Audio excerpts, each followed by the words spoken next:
Hello and welcome. My name's James. I'm the candidate coach. Thanks very much for joining me today for this workshop, How to Write a Knockout Cover Letter. Now, if you attended our previous workshop, we focused on how to create an amazing resume. And if you want to watch that workshop again, I'll be sharing the link with you shortly so you can watch a replay. In that workshop, we talked about the importance of your resume actually selling you and your resume kind of being like an advertisement for you. It represents you, it's your personal brand. It needs to promote you. It needs to make the employer want to pick up the phone and give you a call. Now, cover letters are in some ways exactly the same, but in some ways they're very different. So in today's session, what I'm going to talk to you about firstly is why cover letters are important. I'm going to show you how you can make a really attractive and eye-catching cover letter that is actually easy to repeat each time you go and apply for a job. When I speak with candidates, one of the main reasons they don't like submitting cover letters is because it takes a lot of time. The expectations with cover letters is that you will really tailor them far more so than you will do your resume. And so if you're applying for multiple jobs each day or each week, you're really needing to create multiple cover letters in some ways from scratch is what many people believe. But what I'm going to show you today in our workshop, I'm going to share with you my template. It's kind of like my secret recipe. It's my formula for creating amazing cover letter that you can customize, that looks really tailored, and that you can change for each job without having to do a huge amount of work. So strap yourselves in. We're going to have a great session today, and I hope that you really learn a lot. Now, it's probably important to remember that when you are attending a workshop, you're probably going to hear lots of new things today. You're going to hear lots of new things.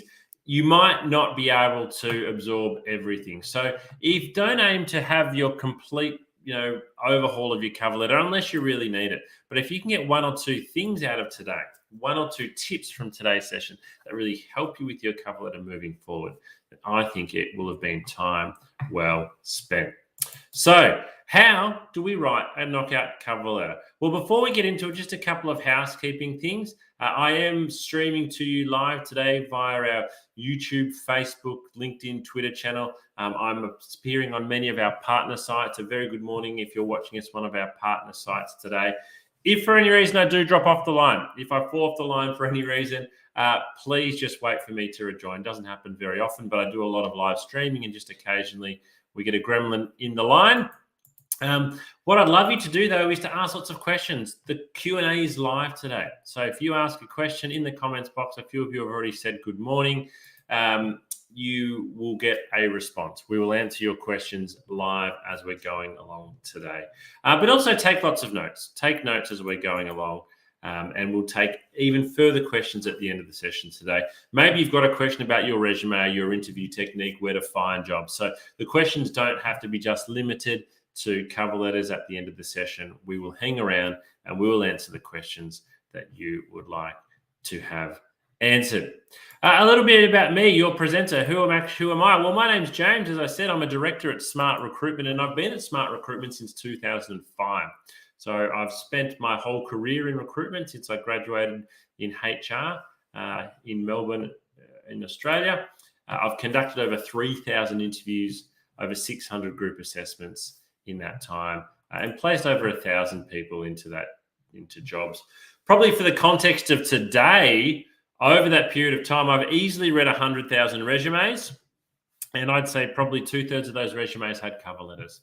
So yeah, 50 to 60,000 plus cover letters I've read over my recruitment journey. And I've really noticed how big a difference a good cover letter can have. It can make all of the difference. And we launched the Candidate Coach, the platform that we're meeting on today, in December 2019. Now, one of the myths, I want to debunk one of the myths to start off with. A lot of people will tell you, look, you don't really need to write a cover letter. Cover letters aren't read anymore. They're kind of, they were good in 1995, but they're just not relevant anymore. I want to tell you that is absolute complete bollocks. Unless the recruiter that you are applying to tells you they are not going to read your cover letter, you should submit a cover letter. I will be reading cover letters today. A lot of my colleagues will be reading cover letters today. Candidates who don't send through a cover letter are missing out. Now, if a recruiter says to you, hey, I'd love you to apply for this job, don't worry about a cover letter, we don't read it, that's fine. Then you don't need to go and submit a cover letter. But unless you specifically know in advance that is the case, then you need to submit a cover letter because it's too much of a risk. Now, as I mentioned, yesterday we ran a great workshop, Create an Amazing Resume. And there's not much point having a great cover letter unless you have a great resume to go with it. You can go and watch a replay. So I'll leave this up on the screen there for a moment. I know with a YouTube link like that, it's capital letters and it's lowercase letters. But if you want to go and watch a replay of our workshop, How to Create an Amazing Resume, which partners in many ways with today's workshop, Write a Knockout Cover Letter, screenshot that, write that down quickly, go away and watch that workshop on our YouTube channel. Or if you attended last week and you want to watch it again, go and knock yourself out and make sure that you've got an amazing resume to go with your knockout cover letter. So, cover letters. I want to start off by asking you a couple of questions. Feel free to type these into the comments box if you like, what your answers are. Question number one, are you submitting a cover letter with every application? I've kind of given this away. Is it yes? Is it no? Or is it just sometimes? Is it just sometimes that you're submitting a cover letter? And then the follow-up question, are you tailoring each and every cover letter to make it specific to that vacancy? Or are you using the same cover letter? Are you using the same cover letter to apply for every job? Yes, no, or sometimes. Feel free to type your answer in wherever you're watching. I want to share something with you. So this is Joanne. She's a recruiter. Joanne reads cover letters before she opens the resume. So imagine if you're applying to a job that Joanne's recruiting for. She's going to look at your cover letter first. She's going to read your cover letter before she reads your resume. Now, Joanne's not the same as every other recruiter out there. Joanne's probably more unusual in the way she goes about it. The challenge for you is you don't know who is reading your application. You don't know whether you're sending it to Joanne or whether you're sending it to somebody else. If you have a poor cover letter, or if you don't have a cover letter, she might not even open your resume. Have you ever thought about that? Having a poor cover letter or having no cover letter can mean your resume will not be opened up at all. So, as I said before, it's a risk. And my view is you can only submit two things. A resume and a cover letter. 99% of the time, that's all you can submit, a resume and a cover letter. Why would you skip one of those? Why would you pass on this opportunity? I think a lot of people are fearful of having a bad cover letter. And so instead of having a bad cover letter, they opt for no cover letter. Whereas what I'm going to show you now is how easy it is to create a knockout cover letter. All right. So, what actually are cover letters? Well, sorry, just to re-highlight my answers there. The answer is yes and yes. Yes for every application. We need to be submitting a cover letter for every application. And yes, we must be tailoring our cover letter for every application. Now, I know what you're thinking here. You probably think, James, this means it's going to take a lot of time. It's going to take a lot of time. I've got to tailor my resume. I've got to tailor my cover letter. I'm looking for work at the moment. What I say to a lot of my students when I'm coaching them is I really want you to only apply for a maximum of 2 jobs every day.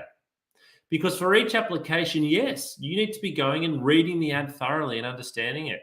You need to be researching into the company. You need to be tailoring your cover letter and you need to be tailoring your resume. You want to be applying specific for that vacancy. That is going to take you 2 or 3 hours per application to do it well, because you need to do it well. So a maximum of 2 jobs per day, because we need to be putting in effort. Alternatively, you can sit there and we see it on our end. We see people who apply for 50 jobs in 50 minutes. They just click and apply the same resume and cover letter and they send it off to 50 jobs. Now, from a recruiter's point of view, which application do you think is going to stand out the most? The one that you spent 2 or 3 hours on and you've tailored it, you've customized it specific for the job, or the one that just gets sent out to every single job? Have a think. I'm not saying that you can't apply for more jobs than that. And even if you are only doing 2 a day, if you're applying for jobs 5 days a week, that's still 10 applications a week. If you're looking for a month, that's 40 applications. That's a lot of applications for you to keep track of. We need to make sure that we're keeping track of our applications. Okay, so cover letters. We actually use different language. When we think about our resume and our cover letter, they are very different. So first of all, it is a letter. We forget the letter component of a cover letter. And when we write a letter, we normally write it to somebody.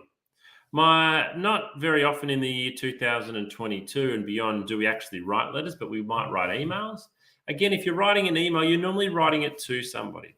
Even if you're writing it to a company, you still personalize it in many ways. And so we need to remember that. We need to personalize it. We need to research the company and the position. So this is what I mentioned earlier. We need to research the company and the position and include that information in our cover letter. Include that information on that cover letter. Because we want to show in our cover letter that we have spent time, effort, and energy to go and do the research. 1 page long. Your cover letter is only ever 1 page long unless you've been asked to address a selection criteria. That is quite long. So if the advertisement says, please address the following selection criteria and there's 10 dot points, you need to address it, and then it will be more than 1 page long. But unless something like that occurs, your resume is only ever 1 page long. Proofread it. Proofread it multiple times. Everybody thinks that their cover letter doesn't have a mistake, but guess what? Most cover letters have a mistake. I have a lot of mistakes in my own work. I don't see them most of the time because when I read something back to me, I read it the way I meant it to sound. So most mistakes people make, they're not spelling, they're not typos, they're grammatical errors. And they're really hard for you to pick up. So proofread it multiple times. So what do we need to stop doing? Let's hold up that stop sign. Stop. Stop submitting the same cover letter for every vacancy because it just makes you look like a lazy candidate. All right, this is what a good cover letter looks like. So I'm going to show you, run you through the outline, and then I'm going to show you a couple that I've created. So guess what? It is just 4 simple paragraphs. Now, on top of the 4 paragraphs, we might include our own details in the top right-hand corner. We might include our address or something along those lines. But a great cover letter or a good cover letter looks like this. So paragraph 1, specifically address the role and the company you are applying to. 2 sentences should be enough. So if you're applying to a job with me, it would say, Dear James, please find attached my resume and cover letter for the sales representative position at the Candidate Coach. It's that simple. Name, job title, company. If you do those things straight away, as the reader, I can see, okay, first of all, this candidate has taken the time to at least edit their cover letter a little bit and they've used my name. You are probably already going into the top 10% of cover letters by doing this first paragraph.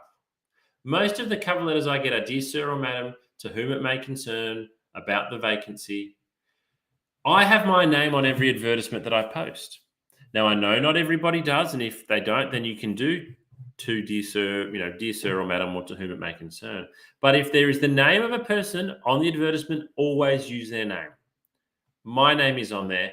What it means for me is I can actually see who's taken the time to at least put my name on the cover letter. So paragraph 1 is easy. Should only take you 2 or 3 minutes. Now, if you really want to stand out, let me share a little secret with you. If you are applying for a job and you want to send in a cover letter and there is no name, I would encourage you to call the company and just say, hey, I'm about to apply for the sales representative position. Can you please let me know who I should address my cover letter to? Now, if the person on the other end of the line says, yes, you can address it to Samantha Brown. Or the person on the other end of the line might say, I can't give you that information. If they can't give you that information, don't worry about it. You've lost nothing.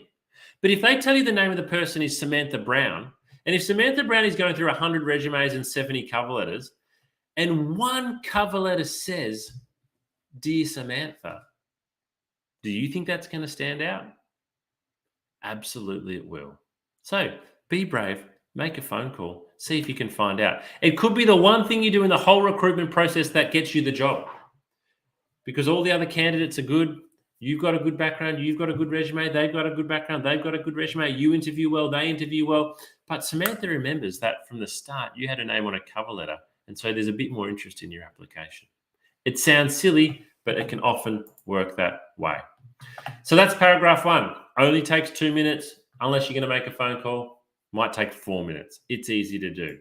Paragraph 2. So this is where we need to start to do a little bit of work. So we want to mention 2 or 3 things here that we know about the organization or the vacancy. So we do some research. We can go onto the company website. We can go onto their careers page. We can find their annual report. In some ways, it doesn't really matter overly what we mentioned here. Our aim here is to show the person reading this paragraph, we have done research. We have gone away and we have done a lot of research, and we want the person reading the cover letter to think, wow, look at this. They've mentioned 2 or 3 things here that they know about us. They sound really keen on working for us. We do that by mentioning 2 or 3 things we know about the organization or about that particular vacancy. It's to show off. And then paragraph 3, we're going to talk about ourselves. So paragraph 2, it's about the company or the job. Paragraph 3, it's about ourselves. So we're kind of repeating the process. We're going to mention some key skills or experience about ourselves that are relevant to the position. We can only pick 2 or 3 things here. 2 or 3 things. And this is one of the reasons, again, why your cover letter must change for every job. Even if you are out there and you are just looking for a customer service job, every customer service job is a little bit different. Every customer service advertisement is a little bit different. In paragraph 3, key skills or key experience. So we can maybe mention 2 or 3 things. We've got to mention 2 or 3 things that we've done that are relevant to the job. There is no point in mentioning that, we have great phone-based customer service experience if the job is not asking for it. If the job is asking for it, we want to mention it. So we've got a tailor here. So paragraph 3, what are our key skills relevant to the position? And then paragraph 4, it is a brief conclusion. Something like, thank you for reading my cover letter. I can be reached on this number, and I look forward to hearing back from you. That's a 1-minute line. So paragraph 1 and 4, very straightforward. They only take a couple of minutes. Paragraph 2 and 3 is where we need to do the work. But again, I don't think the amount of work I'm asking you to do here is excessive. And if you do it, if you follow my formula here, you will be in the top 1%. Top 1% of cover letters. I guarantee. Because, as I said before, most people are lazy. When it comes to cover letters, they do the bare minimum. So if you can tailor yours, you will really have yours standing out. All right, I'm going to show you now how I've applied my own rules into writing a cover letter. Here we go. So, top right-hand corner, you might see there that I have included the address. But then we get into the cover letter. So, dear Rupert, I'm writing to you as an enthusiastic applicant for the marketing coordinator with Duke Industries. So we've used the person's name, Rupert, the job title, marketing coordinator, and the company, Duke Industries. Again, straight away, this sounds really good. It sounds really good. I know that this person has taken some effort straight away with this cover letter. All right, paragraph 2. Here's where we're going to talk about what we know about the company or the vacancy. Sorry if it looks like I'm looking over to the right, because that's where my presentation screen is. I'm right. So I've long followed Duke Industries and was impressed to see them win an award at last month's National Marketing Awards. To be recognised for digital innovation is a great achievement. As a passionate marketing graduate, I've studied Duke Industries' graduate marketing program and am impressed with commitment to both technical and holistic learning. Now, this is a made-up company and a made-up cover letter. You might think that that paragraph there sounds really specific, but have a look at it. If Duke Industries did win an award, it would be on their company website. It would probably be on their socials, and we're just mentioning that in the cover letter. We're also mentioning that we've studied their graduate marketing program, and we're really impressed. So again, if I was reading this cover letter, I'd think, yes, this candidate is doing a lot of research. They've put a lot of effort in. They know about us and they know about our program. They're not just throwing this cover letter out to the job like they do every other job, or like most candidates do. All right, paragraph 3, this is where we're going to focus on ourselves. Whilst completing my master's in marketing last year, I was given the opportunity to work as an intern in the marketing department at Rosenberg and Associates. This 12-month placement included 4 rotations. However, it was digital marketing which I enjoyed the most. I worked with several of our top-tier clients and gained great exposure. I was awarded Intern of the Year from a pool of 20. Now, you might not be able to make those claims. You might not have been Intern of the Year. But what you can see here is that the person is mentioning some skills or experience or achievement that is really relevant to the job. We know it's a marketing coordinator role. So we're talking about how we've worked in a graduate marketing placement. It's very, very relevant. Then paragraph 4, it's a simple sign-off. Oh, sorry, one more thing on paragraph 3. If you've made an achievement, mention it. If you've won an award, you've done something that was top performing, mention it in your cover letter. Be really, really proud of that achievement. And paragraph 4, it's a simple sign-off, isn't it? It is a simple sign-off. I look forward to hearing back from you regarding my application. I'll be able to make myself available at short notice. So paragraph 1 and 4, 1 to 2 minutes each. Paragraph 2 and 3, that's where we do the work.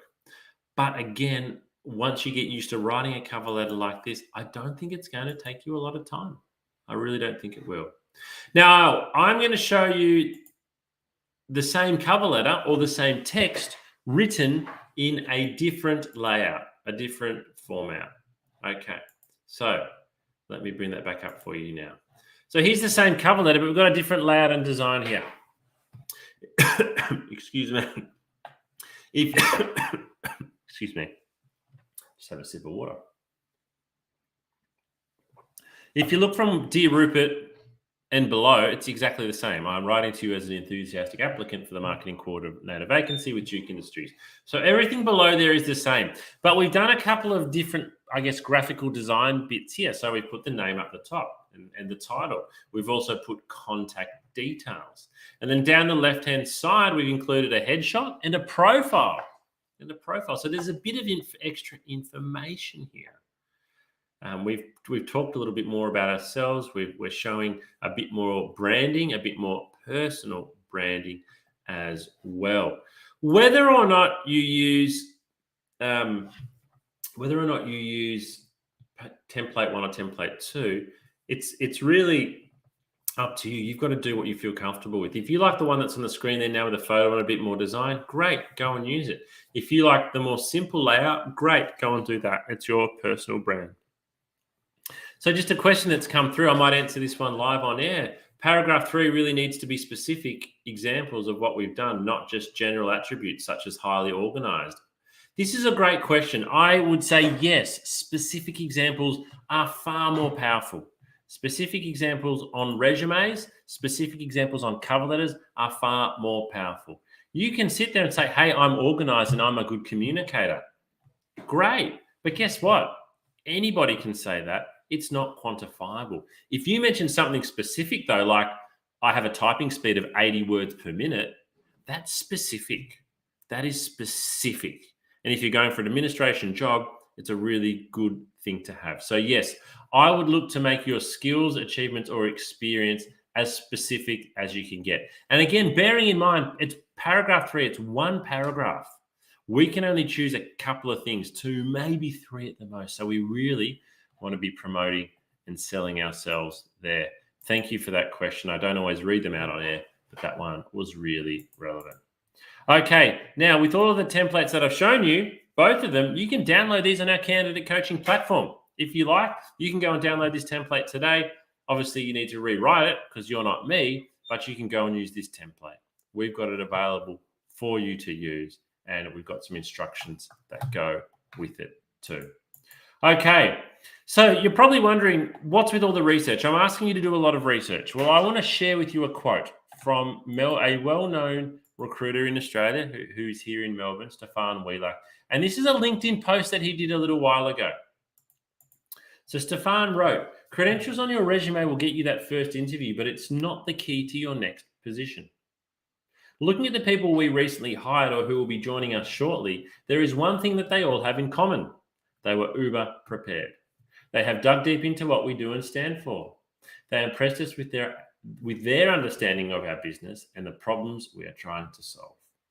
Yet, not all of them were exactly what we were looking for. On the opposite side, I interviewed a candidate the other day who looked great on paper. But when I spoke with her, she had no idea what we were doing and said she'd only research a company once she lands an on-site interview. Well, it's a Zoom interview these days. Though if you haven't spent any time researching our company, you are missing the mark. I understand doing research takes effort and you don't even know if it will pay off. However, that's exactly what other applicants do to get the job. And they're the ones you compete with right from the beginning of the application. So it's the last paragraph. I'm going to read it again because this is key. I understand doing research takes effort and you don't even know if it will pay off. However, that's exactly what other applicants do to get the job. And they're the ones that you compete with right from the beginning of your application. So you might be sitting there and you might think, look, I don't think I need to do the research. Guess what? You're right. You don't need to do the research. But also, guess what? The best candidates are. And you are competing against the best candidates for the job when you submit your application. Alrighty, if you are wanting more cover letter tips, head over to our candidate coaching platform. You can watch a whole video, episode 7, writing a great cover letter. You can hear from myself and the other recruiters you can see on the screen there now with all different backgrounds who will give you their thoughts and advice on how to write a great cover letter. If you're wanting more assistance beyond that, a reminder of all the tools and resources that are available to you on our candidate coaching platform. We have 12, well, it's actually up to 14 video coaching episodes on all different topics. Resumes, cover letters, yes. We've got 2 videos on how to prepare and stand out at interview. We've got videos on salary negotiation, how to prepare for a video interview specifically, how to create an elevator pitch, a whole lot of different coaching videos. We've got templates that you can download. Interview questions. If you're unsure about what you need to practice when you are going to have an interview, come and download our interview questions. We've got online tests. You can take an online test and get a score based on your skill. You can get a checklist downloaded to make sure you are ready. Got a video interview? Download our checklist to make sure you are best prepared for your video interview. We've got articles you can read. We've got specific content and advice for executive job seekers who are going for senior level type roles. We advertise more live upcoming workshops, and we've got mental health resources as well available to you, all for free. So, thank you for attending. We would love for you to provide feedback on today's workshop. So most weeks we run 2 different workshops. We are running 8 workshops every month, and we would love to get some feedback from you on what you thought of today's workshop so that we can continue to improve our workshops into the future. In that survey, it's only 4 or 5 questions. We also ask you, what other topics would you like us to present on? We do LinkedIn. We've got personal branding coming up soon. We have workshops coming up in the next few weeks with regards to interview technique, how to give great interview questions, how to give great answers to interview questions, and many other topics. But we would love to hear from you. What is it at the moment? Where are you struggling with your job search? Where can we provide you with some assistance? We'll finish today with this video.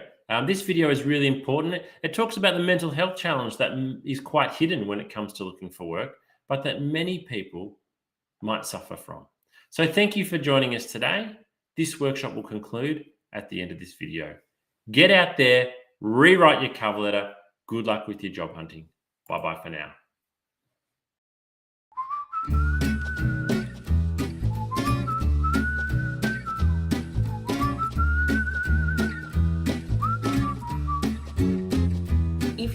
feeling terrific at the moment and you feel like your mental well-being has taken a little bit of a dip, please remember this is not going to last forever. There's lots you can do to manage your mental health and get back on top of it.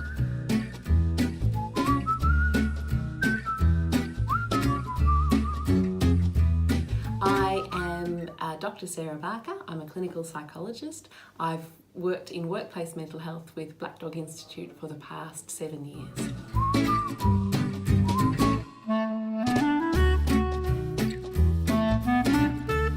I work with a lot of adults and young people, mainly with anxiety, depression, trauma as well, a range of issues, and many who are looking for work and undergoing that process of trying to find employment.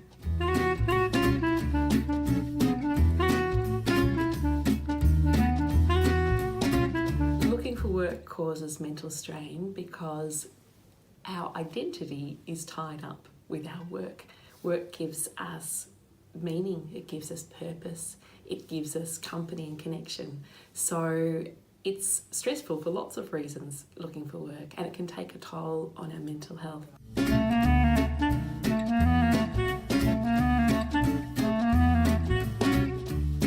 It's really important for us to be aware of the signs that our well-being and our mental health might be dropping. Probably the biggest sign is changes in behaviour. So that might be changes in the way we're thinking or talking to ourselves. We might be saying things like, who would employ me? I'll never get a job. We might be really down on ourselves and really hard and critical on ourselves when normally we're not so hard and critical. We might also, in our relationships, change our behaviour. We might be more snappy or more irritable with people that we love, that normally we might be a little bit irritable sometimes, but not irritable in that way. Losing interest in things that usually sparked us and ignited us and gave us joy. So perhaps usually we like walking the dog and suddenly we start thinking, I can't be bothered walking the dog today. That sort of thing, those changes in behaviour are really significant because they tell us that something's different, and if we're noticing, I suppose, more than one of those and it's affecting the way we feel, and this is over a period of say 2 weeks or longer, then it's a really good idea to have a chat to a GP that you trust, and find out what might be going on, have a discussion and see if there's any physical reasons for that, or if perhaps your mental health and well-being might be able to do with a little bit of extra support, and then the GP can refer you on to see a psychologist, a counsellor, whoever is most appropriate for you.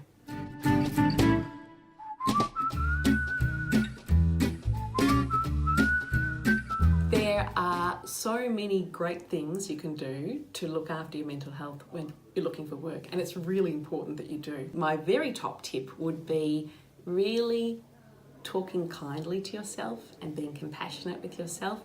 I think when we're looking for work, we can have a lot more questions like, will I ever get a job? Will I ever be employed? It can feel like this could go on forever. So being kind to ourselves and saying things like, it will work out. There will be a day, my efforts will be rewarded. It will just take time. I just need to keep trying. Reminding yourself of your strengths. And that might even be tapping into people you love and asking them what your strengths are, because sometimes it's harder to find them when our mood's a bit low and we're feeling more worried. We can be harder on ourselves. I think that routine is really, really important to our well-being. When we're looking for work, we mightn't have such a regular routine because there mightn't be a 9 to 5 start and finish time for a job, or there isn't. So instead, thinking about looking for work as a job in itself can be helpful. Having a start time and a finish time can be really helpful, and some set tasks that you hope to achieve that day. Purpose is really important too. So purpose might come through routine, but it can also come through other things. Meaning's really important, and our work gives us meaning. So when we're looking for work, meaning mightn't feel like it's there as much.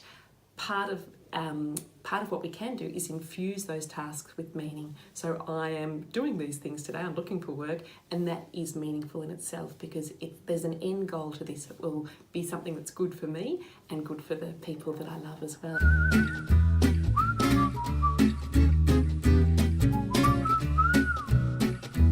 Some excellent resources for looking after well-being when looking for work are the Headgear app. The Headgear app is free, it's evidence-based, it's developed by Black Dog Institute, and it is fun to use. It uses mindfulness, so a technique to really help us relax and reduce physiological arousal, which can often occur when we're feeling anxious. It's got a 30-day challenge, which is just short, bite-sized little challenges to extend your well-being and grow your well-being, and that can be really extra important when we're looking for work. There are also some really terrific resources available through the Black Dog Institute. One of them is a beautiful self-care plan that encourages you to think about your top coping tips, the things that personally work best for you, that are positive coping strategies.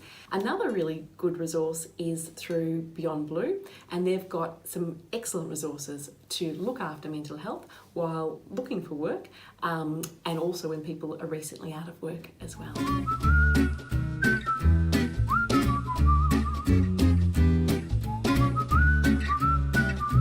Probably time to seek professional assistance when you notice your mood is lower and you're feeling more down than usual, when you're worrying more and perhaps worrying excessively about things that you wouldn't normally worry about, and perhaps in your relationships too, when you're more tense with people and perhaps more snappy or irritable.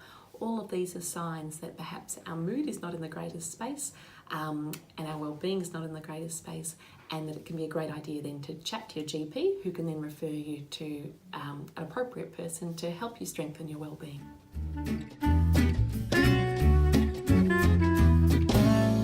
It's very common for people to have a dip, but please know that that's not going to last forever, and that there's lots you can do through looking after yourself, but also through getting access to professional support that can really give you a boost again and get you back feeling good as you're looking for work.